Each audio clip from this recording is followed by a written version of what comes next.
Hello and welcome to another instalment of Metpro Insights. And today we're going to be talking about a topic which is incredibly important, sometimes possibly overlooked, and should always be considered at all levels of the supply chain. We're in the big leagues a bit more today, so we've got Mark Fiddy, our Managing Director. Hi Mark. Good afternoon, Jake. And we're also pleased to be joined by our owner, Arthur Rudge. Hello Arthur. Hi Jake. As always, I'm Jake, the marketing manager here at Metpro. Guys, let's get into it. Let's start with a really blunt question. Pretty obvious as well. Why is product quality important? Arthur, I'll start with you.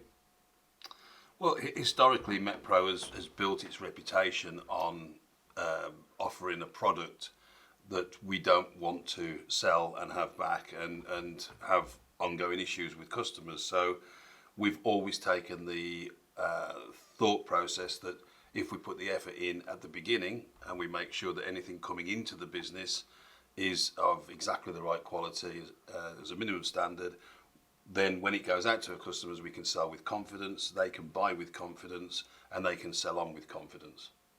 Okay, and Mark, more from a customer perspective, what would you say in answer to that? Well, I think at the end of the day, quality goes all the way through. So we aren't just talking about product quality here, we're talking about the whole service offering as a business. But I think from our perspective, we want to sell products to customers that come back with products that don't.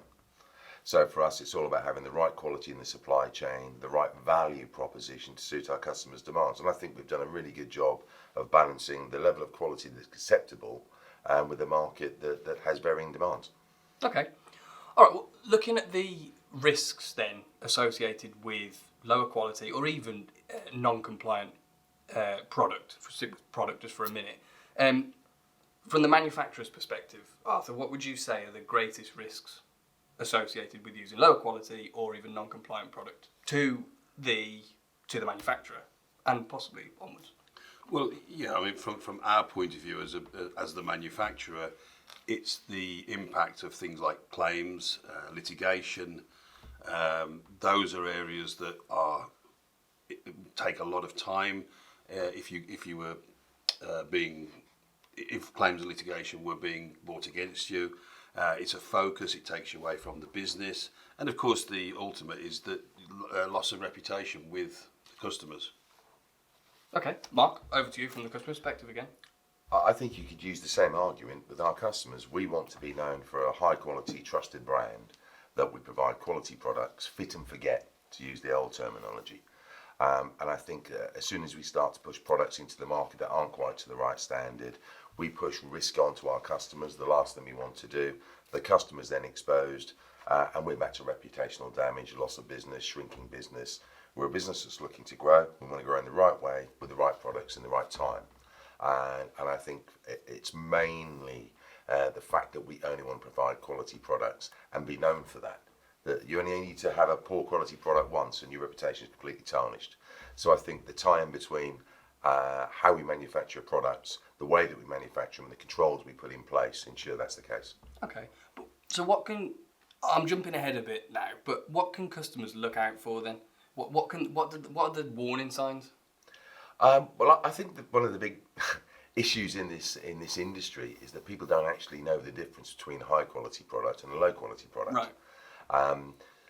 Training standards are getting better, understanding is getting better, but really people don't understand that there's an issue until such point as there is an issue, and they're made aware of it. And I think one of the jobs that we have as a professional manufacturer and with our customers is to make sure they're aware of the difference between quality.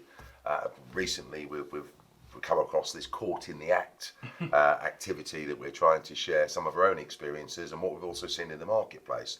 And I think our job to share poor quality, to get people to look for it and understand it, and make sure the products they get are identified with the right markings and the right British standards, CE approvals, UKCA markings, is the first step in that. Yeah, I mean, I wouldn't disagree that the onus absolutely is on the manufacturer to make sure the product is of the right quality, and then also educate the customer as well. Would you say that's fair?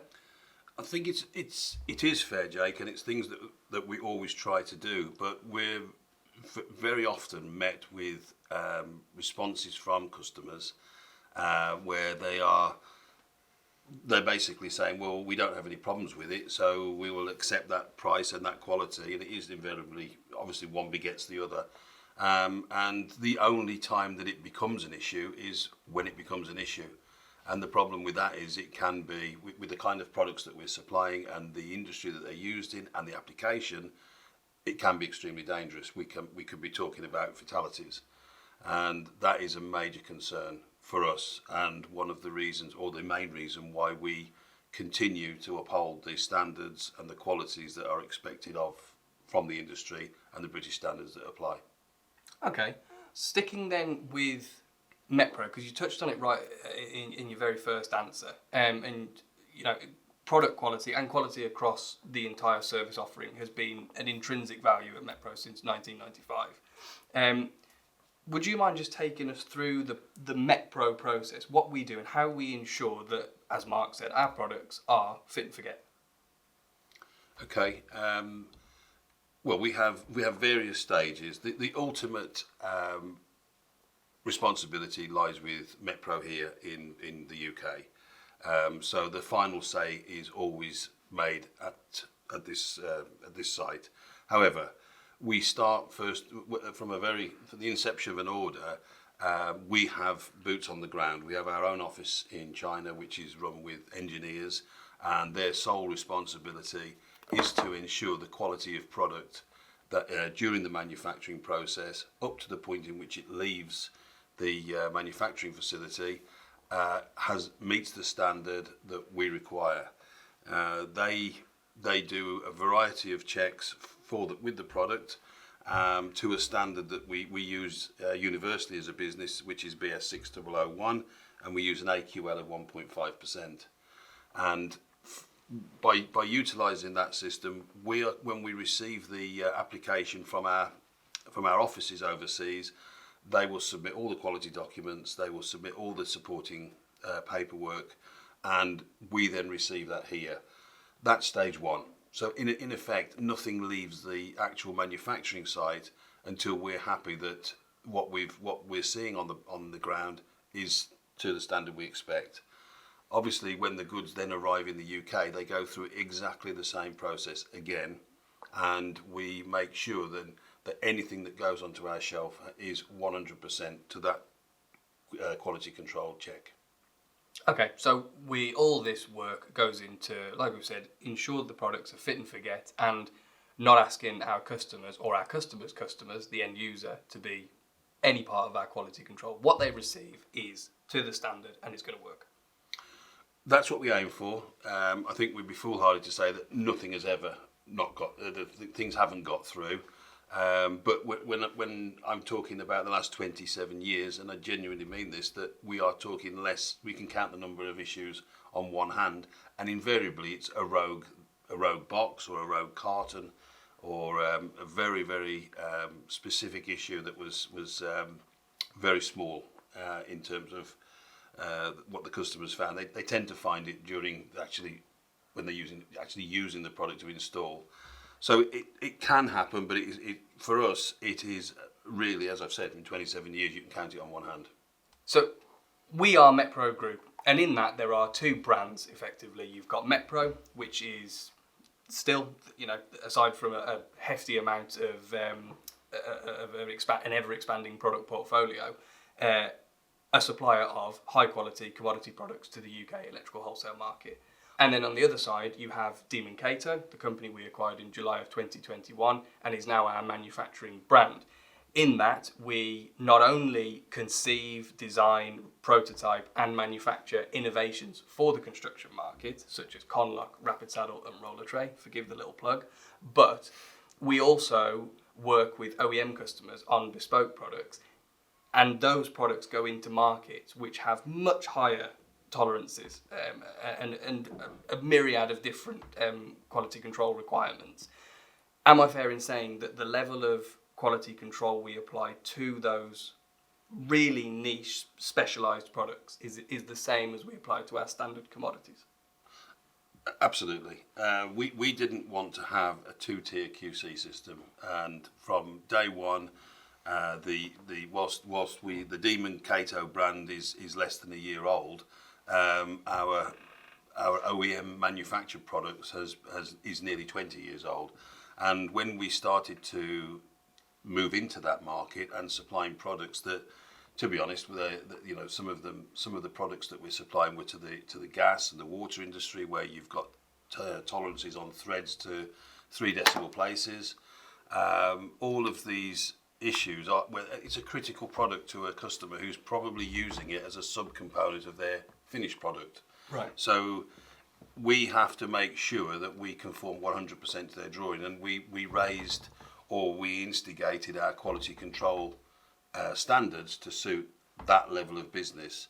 And as I said, we didn't want to run a 2-tier system, so we just literally follow that right the way through, whether it's the Demon Cato products or our M&E products. Okay, thank you very much. So moving away now from product, because Marcus, again, as you mentioned at the start, it's not just about the product quality.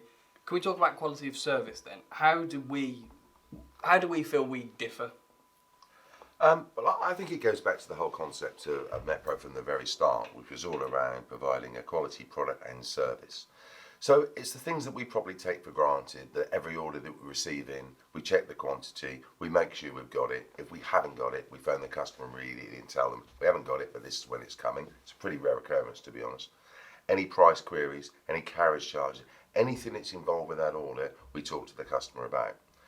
We've talked about our quality process. Now, at the end of the day, there are things that turn up here in the UK, even though we don't want them to, that might not be correct, and we'll batch them away. We'll quarantine that product, and sometimes we'll have to phone a customer and give them a bit of bad news to say they'll have to go through a quarantine process, but we'll tell people all the way through.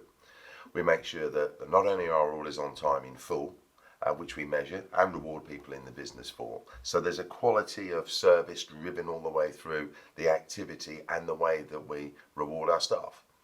I think that people are very proud in this building of the service that we provide, the call handling, we answer things in the right way, we have a query, we go back to people immediately, we have strong technical capability, strong design capability. These are all the things that we don't talk about. Invariably we come back at the end of this all to a price, but that price from our perspective is made up of all the other areas of very strong manufacturing capability, service to our clients. We're going to be here, we've been here 27 years. You know, we hope to be here for another 27 at least. There's a longevity of that and an experience of that. And interestingly, when we speak to our customers, and Jake, you've been doing this work yourself to talk about what do people believe about our business, because we can just say the words. Actually, when we have independent research, what people say about our business, it's exactly that. Trusted, reliable, high quality service, never let me down. Say the words, we're likely to let people down. But the point is, we are very good at understanding what the customer needs and delivering it in a way that they can understand and satisfies them. And that, in the nicest possible way, is also the way that it's not just about price. Because we have a decent sized infrastructure, big facilities, a larger number of people, we'll never be the cheapest, but we won't be the cheapest because we haven't got the lowest quality. And it's the trade-off between quality, value and service that our customers judge. And I would say at this moment in time, it looks like it's a very positive experience because our customer numbers continue to grow. They're growing month on month, both in our OEM customer base and our traditional M&E customer base. So I think we've got it right at this moment in time. Okay. And all that work that we're doing from the customer perspective, the customer journey and all that kind of stuff, and over on the manufacturing side of it, all culminates in us being able to apply, firstly, brand our products. Metpro is on there, or Demon Cato is on there as a mark of quality, but also we've got a number of warranties as well available, if you want to just offer a little bit of insight there. Yeah, we have. Again, rather than just say the words that, we've got a really high quality product, we're prepared to stand behind it. So we have a varying degree of warranties, from 12 months for a standard product, up to a maximum of 7 years for a conduit tube system, particularly in the Conlot range. And there's varying levels between that. And they're actually meaningful, providing they're installed in the right manner and in the appropriate way. So we're prepared to underwrite it, we're prepared to stand behind it, which does stand us away from other people. A lot of the products that we do are galvanised, being a steel product. It's a big issue in the industry around corrosion, and I think that's why the strength of our Conlot product, being fully galvanised in those threads, has really taken off this year, because it's been fantastic. Yeah. And our customers are giving us great feedback, and it's growing month by month. So I think by understanding the things that have come from the manufacturing capability and the things that we've learned through manufacturing and things that we need to refine, all of those developments have been brought into the other side of the business in the way that we service customers, talk to customers, and the processes and the procedures that we use to deal with our customers.